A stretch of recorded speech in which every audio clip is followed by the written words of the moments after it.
DZRH, Elizalde. Forget the past, it's time to mend. A corporate thing. So, ang sinasabi ko na lang,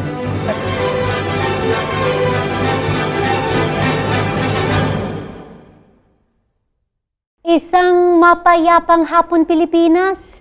Ito po ang inyong balerina ng bayan, Lisa Macuja, na bumabati sa lahat ng nakikinig sa DZRH at nanonood sa RH-TV, lalo na sa mga kasamahan nating alagad ng sining at kultura sa buong bansa.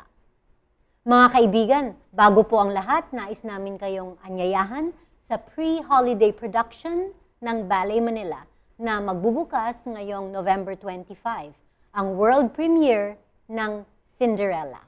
Bagong version po ito na nilikha para sa Ballet Manila ng aking co-artistic director na si Osias Barroso at ang inyong lingkod. Isang full-length ballet na para sa buong pamilya. Huwag po nating palalampasin Ballet Manila's world premiere of Cinderella, choreographed by Osias Barroso and yours truly. Itatanghal na ngayong November 25, 26, and 27 at sa December 3 and 4 sa Aliw Theater. Mabibili po ang ticket sa Ticket World Manila at www.ticketworld.com.ph o tumawag sa 891-9999. Suportahan po natin ang mga artistang Pilipino. Samantala, kasama po natin sa hapong ito ang isang prize-winning young Filipino soprano na kasalukuyang gumagawa ng pangalan sa larangan ng musika. Kaya huwag kayong aalis, samahan ninyo kami sa kalahating oras ng masayang kwentuhan kasama ang mga awit na si Jade Riccio sa aming pagbabalik.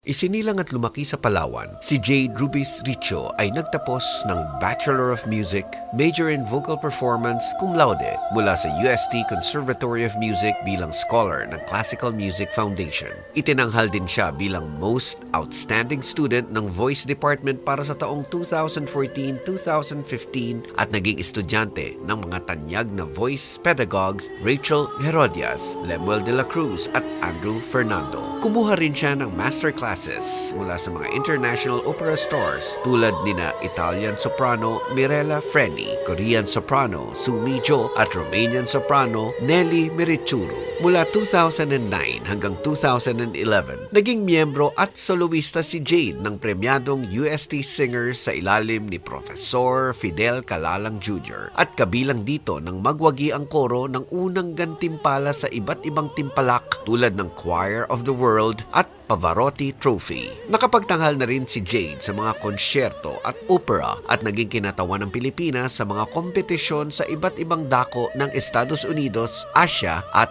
Europa. Kabilang sa mga karangalang nakamit ni Jade ay ang unang gantimpala sa 2014 National Music Competition for Young Artists, Voice Category C, kung saan nakuha din niya ang Best in Interpretation of Competition Piece Award. Isa rin siyang prize winner sa 2015 Jovita Fuentes Vocal Competition at Grand Prize winner sa 2012 UST Vocal Competition kung saan hinirang din siya Best in Lieder, Best in Opera Aria at Best in Filipino. Sa taong ito, inilunsad ni Jade ang kanyang first international solo concert tour sa Germany na sinundan naman ng isang national concert tour sa ating bansa. Kasalukuyan din niyang inihahanda ang kanyang unang solo album habang patuloy na nagsasanay sa ilalim ni Profesora Algeria Ferrer. Isang mainit na pagbati ang hatid ng Art2art sa premyadong Filipino soprano na si Jade Riccio.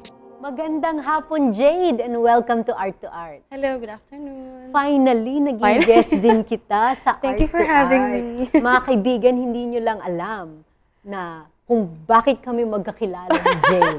Okay, bakit tayo magkakilala, Jade? She's my voice student. Oh, di ba? Yes. Balerina na kumakanta pa. Oo. Siyempre, I decided to do something about my long-lost dream na maging isang singer. Joke. Why not, di Oo, ba? actually matagal na talaga akong frustrated singer.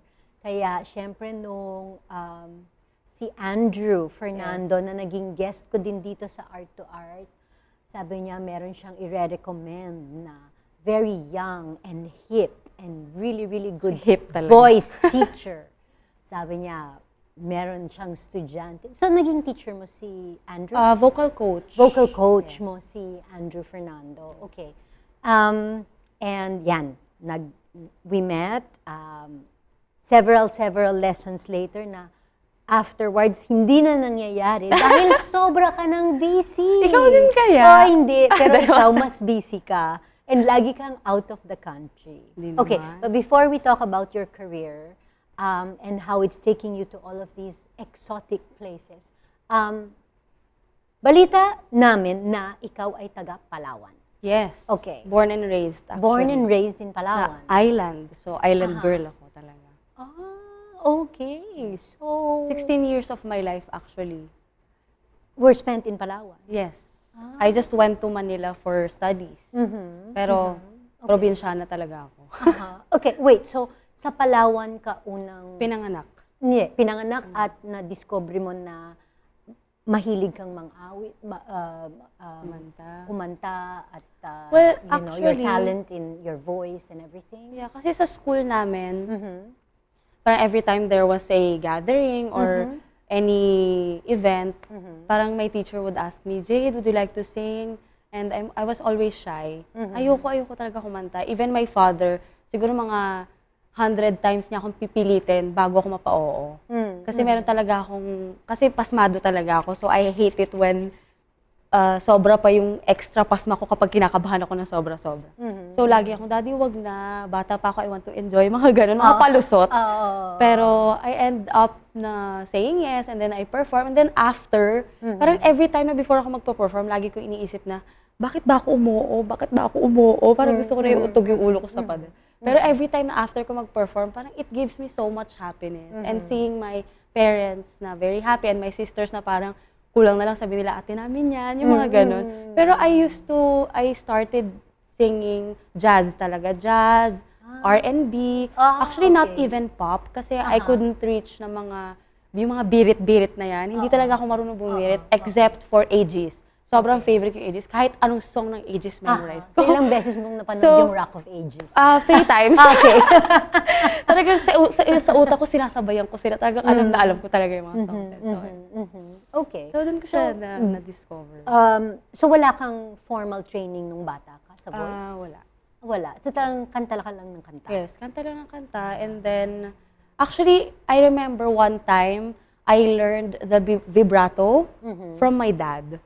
Kasi he was driving, and then every afternoon kasi may merienda time kami. So he was driving, and then I was singing a Beyonce song. And then sabi niya, bakit hindi ka yung parang nginig-nginig sa boses? Sabi ko, vibrato. Ba't hindi ka nagaganon? Usually kasi di ba pag R&B or sa pop, sa dulo lang. Unlike sa classical na from beginning to end, di ba may vibrato siya. So, since nag-R&B ako and jazz, tinuruan niya ako. Sabi, isipin mo lang 2 notes, ha ha ha ha ha ha ha. So, ginagawa namin the whole time sa car. So, I think I learned it from my dad. And then since then, parang everyday ginagawa ko siya. Kasi yun nga, it has to be learned then kasi it's so not... daddy mo pala yung voice teacher mo? I think so. Yung una mong voice teacher? Yes. Okay. Yung vibrato lang. And then he Okay. would coach me na parang, every time you see, don't think of parang he was my greatest coach when I was starting to sing. Kasi he loved jazz. He loved those genres. So, mga Ella Fitzgerald, Okay. Etta James. Okay. Bata pa lang kami, doon ako namulat sa mga ganong songs. Okay. So, sobrang old soul ako, I think. So, ayun, the next time. So, wait. So, bakit ka napunta sa classical singing then?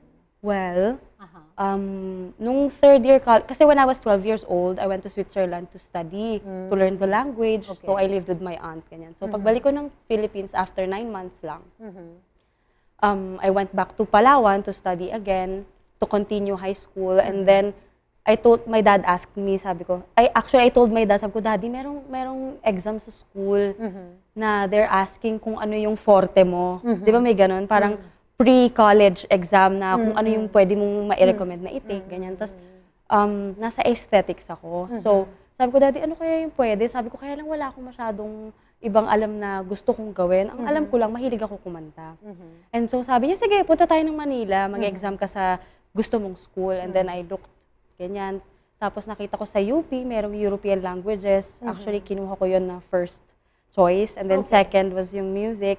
And then sa UST, Mass Comm yung first ko, and then second yung music. Music, okay. So, nung nakapasa ako, sabi ng dad ko, please sa UST ka na lang kasi medyo matatakot ako kung sa UP ka kasi it's really big.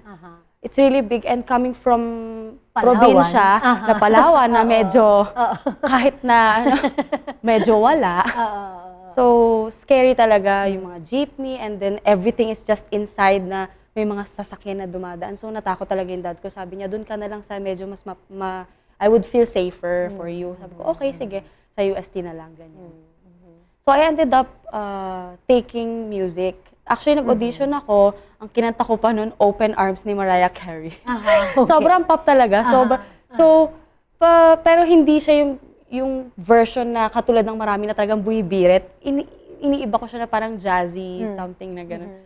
So, naalala ko pa yung teacher na nagpa-audition sa akin. Talaga nakatunganga siya ng gano'n. Siguro, nabigla talaga. Kasi mostly yung mga nag-audition to siguro yung mga learned na kinakanta. Well, not really. Pero yung mga kundiman or Broadway songs. Siguro yung mga pop and jazz and R&B parang hindi masyado. So, I sang that. And then after that, I told my dad na, Daddy, parang ayoko yung classical pala doon. Hindi ko gusto. So, umiyak talaga ako noon. Sabi ko, Daddy, hindi ko talaga gusto. And then, the school asked me kung pwede ako mag-summer classes sa kanila before entering first year college. Kasi, wala talaga akong alam. As in, kahit yung note reading, kahit ano, wala talaga akong alam. Kahit yung vocalization, yung position, everything, wala. So, when they told me na itry ko lang, na kahit na, sabi ng tatay ko, try mo lang kahit 1 year, and then see where it goes. Kung ayaw mo, edi, sabi mo sa akin, hanap tayo ng iba. You can always learn other things that would make you happy. Ganyan. Tapos, I tried for a year. And then, yung naging first teacher ko, si Miss Pasis, sa UST, she really took care of me. As in, parang I felt na somehow, parang naging favorite student niya ako. Okay. And then, na-inspire ako kasi sabi ko, kung itong taong to, nakitaan ako ng potential, baka kaya ko. Kasi binibigyan niya ako ng time. Tapos I was really there every lesson. And then, I was really trying my best to study, to learn how the voice works. And I was doing my research. And kumbaga yung pagpasok ko sa school is just one thing. Pero paglabas ko ng school, I was doing my research. I was trying, parang minsan nga nanonood pa ako sa YouTube. Tapos pinapanood ko, yung first favorite classical singer ko is Annette Rebko. So I was listening to her and I told myself, my gosh, she's so good. Parang someday I want to have a voice like that. So I was imitating. And my sister would tell me, sis, please wag ngayon. Please not now. So I was like, okay, fine. Sa school na lang ako. You have 4 sisters? No, 2. 2 sisters? Yes, Okay. I'm the eldest. So, So 2 sisters younger. 3 girls kayo? 3 girls. I see. No boy. Okay. So, nag-audition ka sa Pilipinas Got Talent? Oh, yeah. So, how far did you go sa contest na yun? Actually, hanggang sa before semis, I think there was like 2 pre-auditions. And yeah, I was actually just invited to do the show because a very good client of mine recommended me to their friend na if you want to join, na we'll take you in na. So I didn't have to go through yung mga complicated auditions sa beginning. So I just went there and I actually found out a day before and like, come, you sing. And I'm like, what? Pero 2 minutes lang yung length nung song. So I was like thinking, what will I sing? Ganyan kasi most of my repertoire is international language and of course I have to bend. Kaya lang I have to make it English or Filipino, kaya lang there was not enough time kasi 1 day lang. So ayun, it was difficult to cut and all those. And then after that, nung semifinals, I was in Germany na for my first solo concert tour. So they did the semifinals then. So I wasn't here. Okay. So, natanggal ka sa Pilipinas. Yes. Kasi nasa Germany ka naman. Hindi naman sa ano naman ganon. ang ginawa mo sa Germany? Nag-concert. Well, I had 3 concerts. Solo, actually first solo international concert ko yun. So, sobrang nerve-wracking talaga pala. First solo international concert sa Germany pa. Excuse me lang. Sandali lang, Jade. Magpo-pause muna tayo. Marami pa po tayong pag-uusapan kasama ang prize-winning soprano na si Jade Riccio. Dito pa rin sa Art2art. Magbabalik po kami pagkatapos ng ilang paalala. Programang hatid ay sining at kulturang para sa lahat. Magbabalik ang Art2art. Schedule ng mga inaabangang konsyerto. Update sa mga magagandang panoorin sa mga tanghalan at teatro. Narito na ang Art2art Calendar.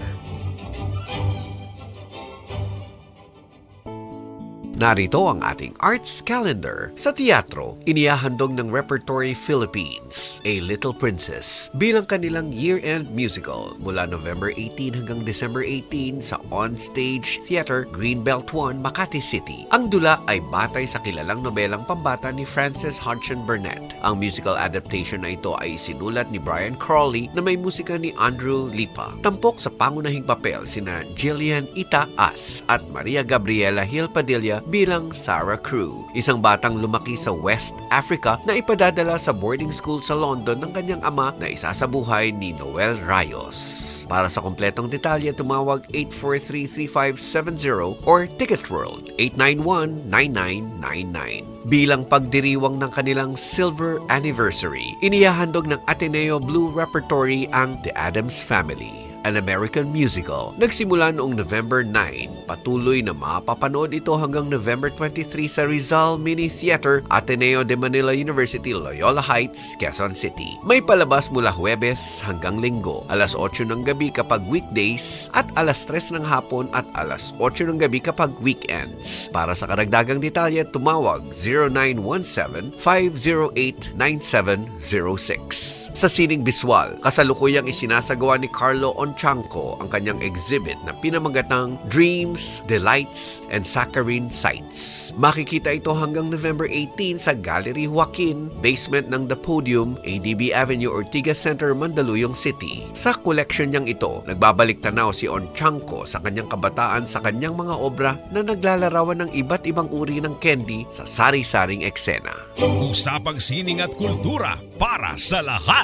Kasama ang balerina ng bayan, si Lisa Macuja. Art2art.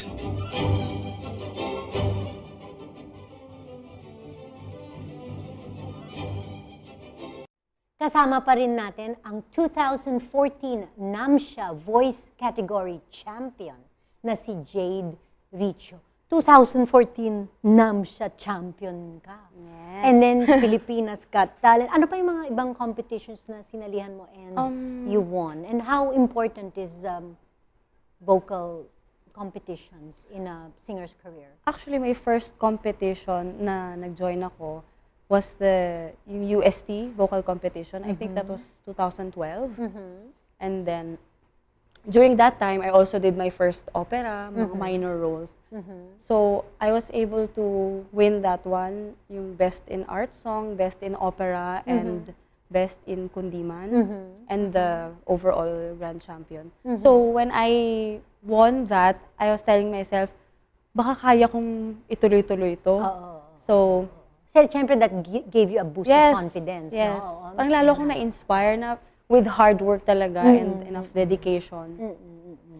Na-validate yung iyong talent. Parang kaya ko siya pala. Oo, kaya mo. Parang ganun. So, nag-graduate ka from UST Yes. Just recently, yes.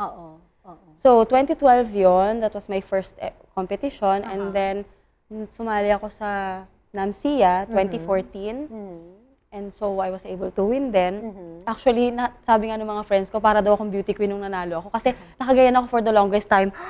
Nakaganon talaga ako. Kasi everyone was so good. I mean, nung day na yon, if ikaw yung nanalo, it doesn't mean na ikaw yung pinakamagaling. You were just siguro yung pinaka-okay yung pag-deliver mo that day. Kasi ganun talaga eh. Depende sa situation mo sa araw na yon or sa vocal condition mo sa araw na yun, yung body mo ba tired, yung mga ganong considerations. And then, sumali ako ng Jovita Fuentes ng 2015 where I was able to get I was a prize winner then. And then, actually yun yung mga, and then Aliw Award finalist, and for my next competitions, I'm planning to do Asia muna. So it's harder kasi to go to Europe kasi so So you're many. still planning to continue competing? Yes, yes. Kasi it's not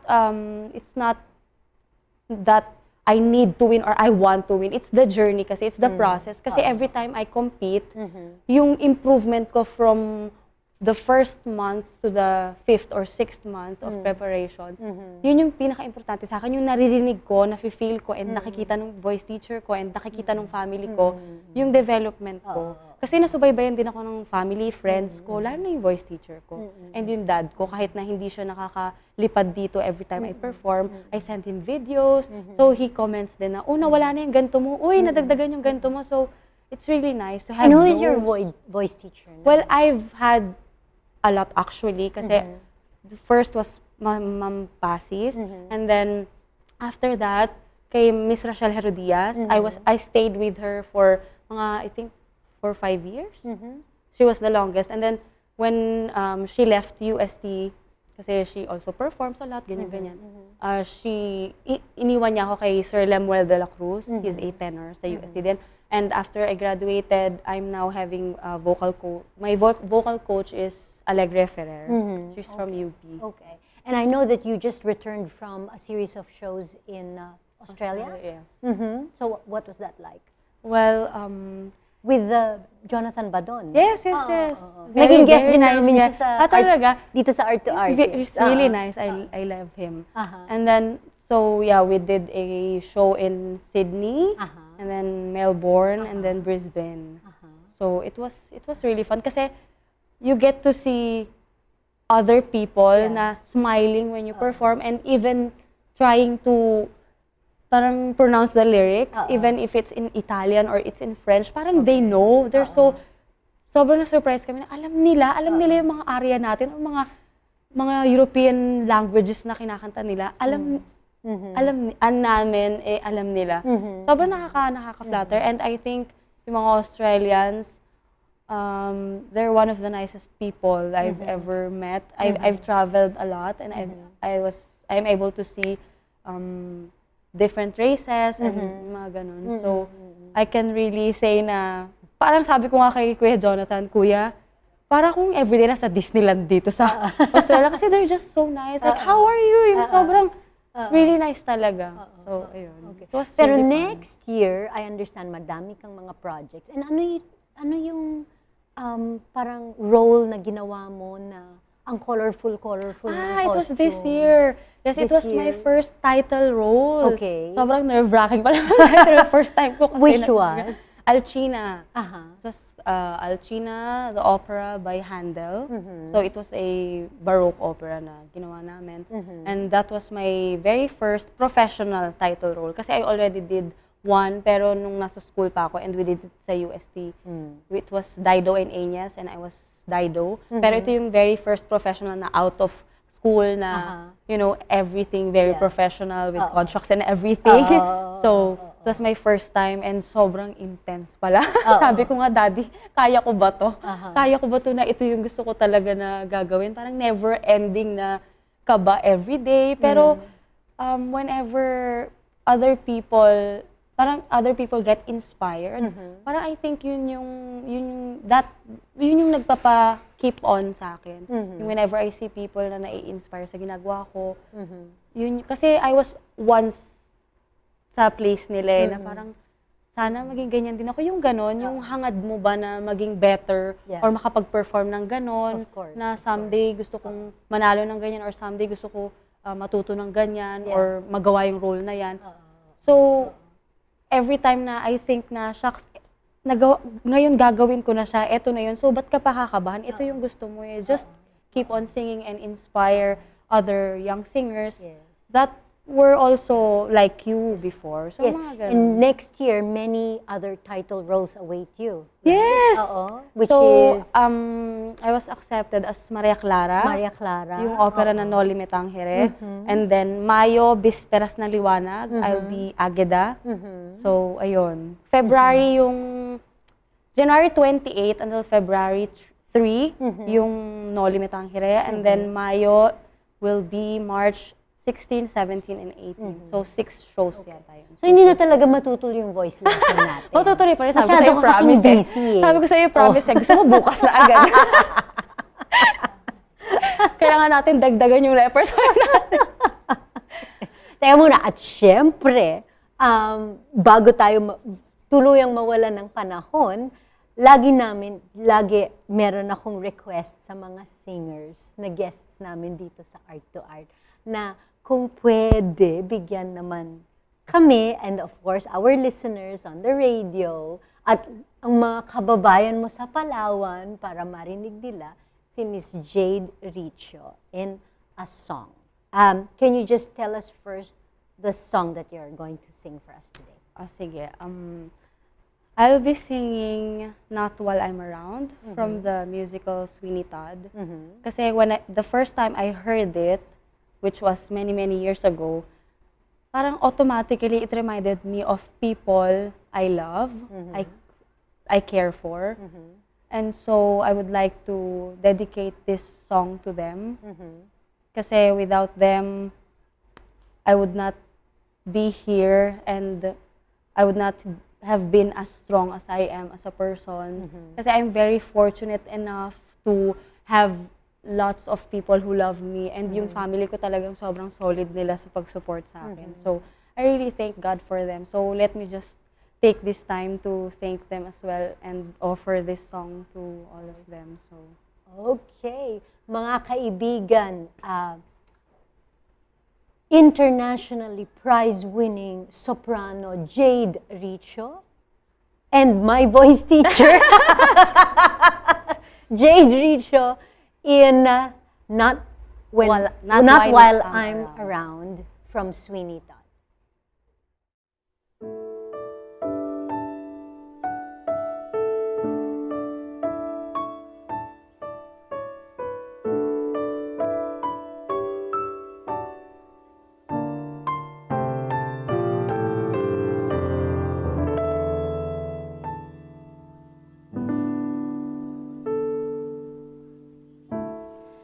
Nothing's gonna harm you, not while I'm around. Nothing's gonna harm you, no sir, not while I'm around.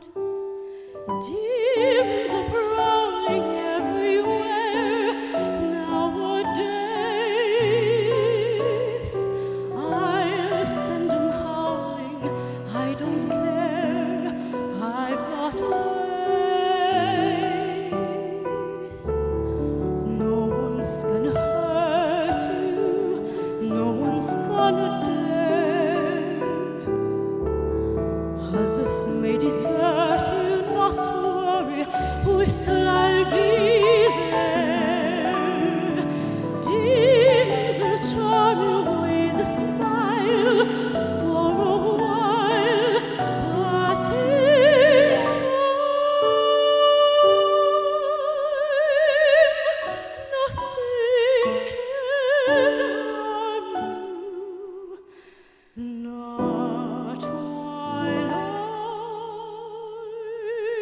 around.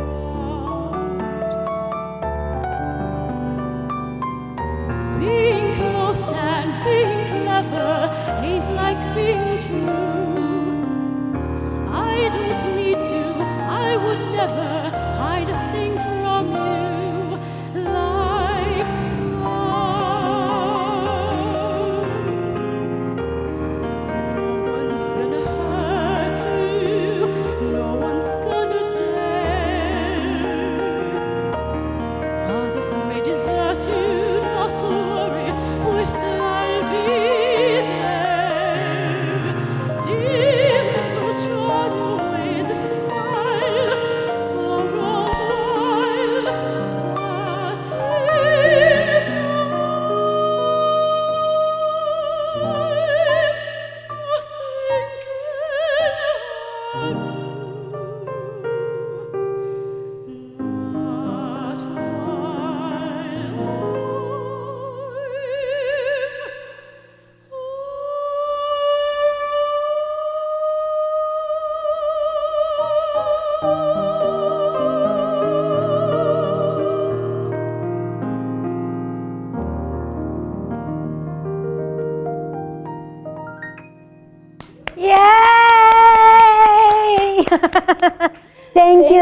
Salamat. Maraming salamat, Jade. Palawan's Sirena. O, di ba? Jade, Riccio, and of course, the future Maria Clara in Noli Me Tangere, and next year's Agida in Mayo Bisperas ng Liwanag. So, aabangan natin yan. Good luck. Thank you very much. And of course, yung next lesson natin, ha? Okay, mag-lesson na tayo. Sige. Hanggang sa susunod na linggo, samahan ninyo kami ulit dito sa Art2art, kung saan ang usapang sining at kultura ay para sa lahat. Ito po ang inyong balerina ng bayan, Lisa Macuja, nagpupugay sa artistang Pilipino.